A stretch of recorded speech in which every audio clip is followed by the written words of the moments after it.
I think when we start to talk about and look at mental illness, Yes. we're talking about pain. Yes. Okay.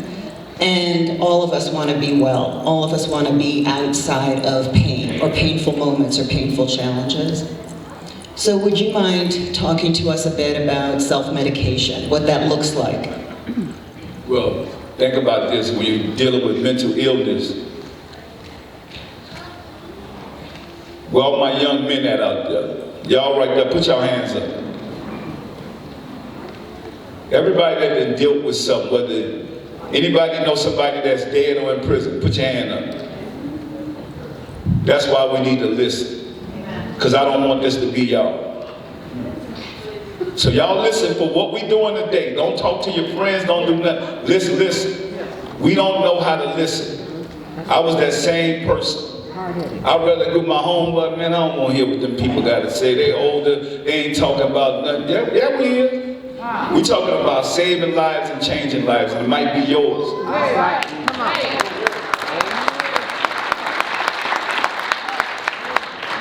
So today, when you talk about pain, pain also, it fuels you to change. That's why God don't give us pain, but He allows us to deal with it. Everything that I lost, it wasn't God that did it, but He allowed me to deal with it. And so, dealing with this pain, we talk about mental illness, and you're dealing with self-medication. Our people take to drugs. That's right. Oh, I'm hurting, I feel bad, I need a Xanax, I need this, I need... Right. Think about it. Even the younger kids in middle school, we taking fentanyl, we doing all kind of things, we thinking that this is not gonna kill us. Self-medication, this is not coming from a doctor, we're not dealing with doctors, we don't have a prescription for none of this stuff. And whatever they pass you out in the hood, nobody knows what it is. Think about it. So we saying stop the self-medicating because we are killing us. We're killing ourselves. We don't even need this to cope. It might be, if you're dealing with some mental illness, you might need somebody to just talk to. You might need somebody to tell you they love you. Because you might just be feeling unloved today. Or tomorrow, that person was feeling unloved, he might can help somebody. Man, I was feeling just like that the other day. So my thing is the self-medication is destroying our culture. And I'm a living testimony because I watched so many people. So, you know, in my house growing up, I grew up in the project. I had 16 people in a 3-bedroom project where I lived there. So I never had a bed till I went to college. But guess what? That was my motivation to get to college, because I slept on the floor. Think about it. That pain, like, man, you ain't got, I'm living in the hood. I don't have nothing. I'm the last to eat because I live with my grandparents. So some of y'all be tripping, oh man, well, you know my mama don't do, man, I live with my grandparents. She had to take care of her kids. I couldn't be mad. Didn't take care of me and my brother. We ate after everybody else ate. But I didn't use that as negativity. I used that to fuel something else. Success. I used that pain to push me. Instead of letting the devil steal my joy.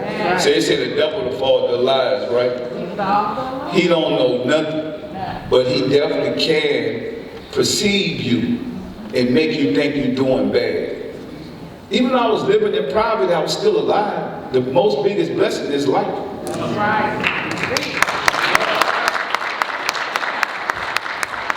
So let me ask you this.